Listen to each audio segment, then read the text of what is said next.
Bienvenue dans ce journal du mondial et puis quelques rebondissements au cours de la journée de vendredi. Le Brésil s'est fait peur et le Nigeria a répondu et rêve des huitièmes de finale. Les détails après ça.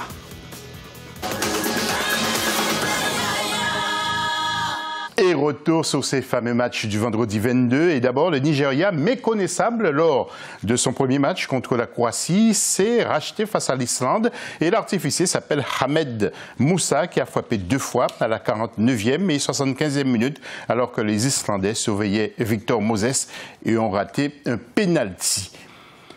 En groupe E maintenant, nous allons voir Brésil, après ces images, Brésil-Costa Rica. Les Costaricains ont fait de la résistance jusqu'au bout et ont cédé sur une forte pression brésilienne à la 91e minute grâce à un pointu de Coutinho. Et à la 97e minute, Neymar a la conclure pour le second but après en avoir raté quelques-uns et se heurtait à Navas, le portier de Costa Rica, et puis Neymar qui a fait couler quelques larmes.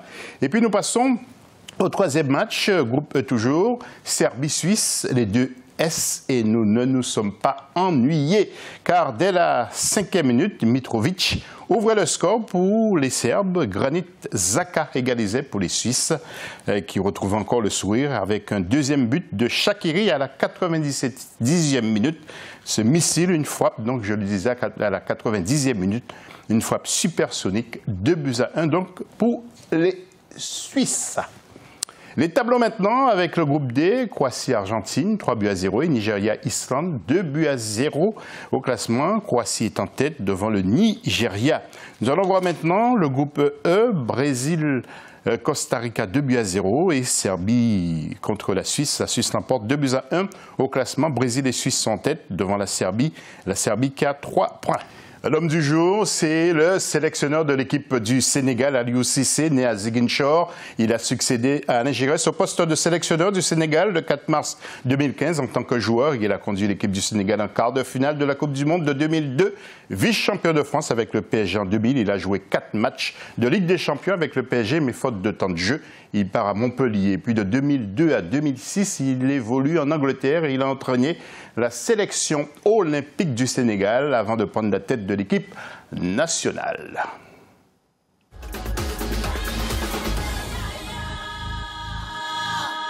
Et plusieurs matchs prévus ce dimanche 24 juin avec un succulent Japon-Sénégal que tout le continent africain attend à 15h GMT.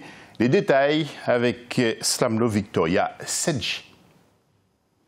Après sa belle performance orchestrée lors de sa première journée mardi 19 juin, le Sénégal se retrouve à 15h GMT ce dimanche 24 juin sur les pelouses du mondial de la Russie pour tenter de décrocher son ticket pour les huitièmes de finale. Les Lions de la Teranga ont empoché 3 points en battant la Pologne 2-1 mardi. Son futur adversaire, le Japon, a réalisé le même exploit devant la Colombie. Sénégalais et Japonais sont donc co-leaders de la poule H.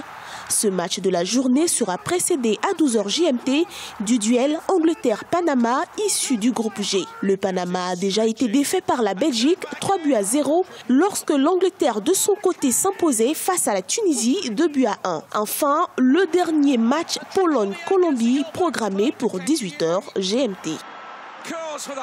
Et les duels maintenant en images avec tout d'abord Angleterre-Panama pour le groupe G. Alors l'Angleterre avec Harry Kane devrait encore faire parler de lui. Les Anglais impressionnants, bien sûr, 16e au classement mondial. Panama qui découvre le mondial et puis les Panaméens devraient plié devant les Anglais, 53e au classement mondial. Groupe H maintenant avec Japon-Sénégal. Les Japonais, leaders du groupe avec le Sénégal. C'est vraiment le match à ne pas rater. Et le Sénégal, donc co-leader, surfe avec une belle dynamique, garde encore des réserves. Et puis en groupe H, toujours, donc Pologne-Colombie, la Pologne avec Robert Lewandowski doit se réveiller. Et puis Colombie, les coéquipiers de James Rodriguez peuvent encore se battre pour atteindre les huitièmes de finale.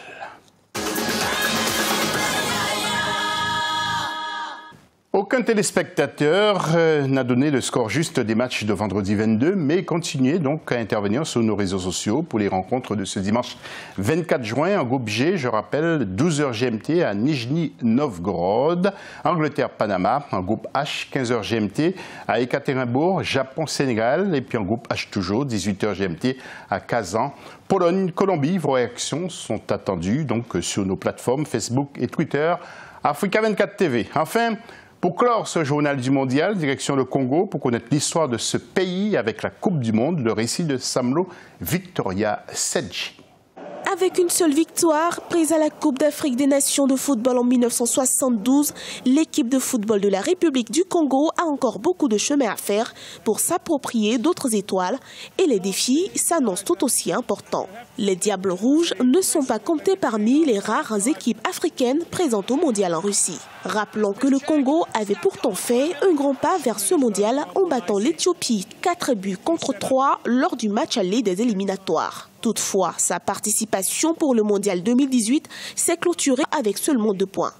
Le Congo garde un palmarès très peu reluisant avec seulement 9 participations au tour préliminaire, tout aussi décevantes les unes que les autres, le pays n'ayant jamais pu franchir la phase préliminaire. Fin de cette édition, bonne Coupe du Monde et restez nos fidèles. Africa 24.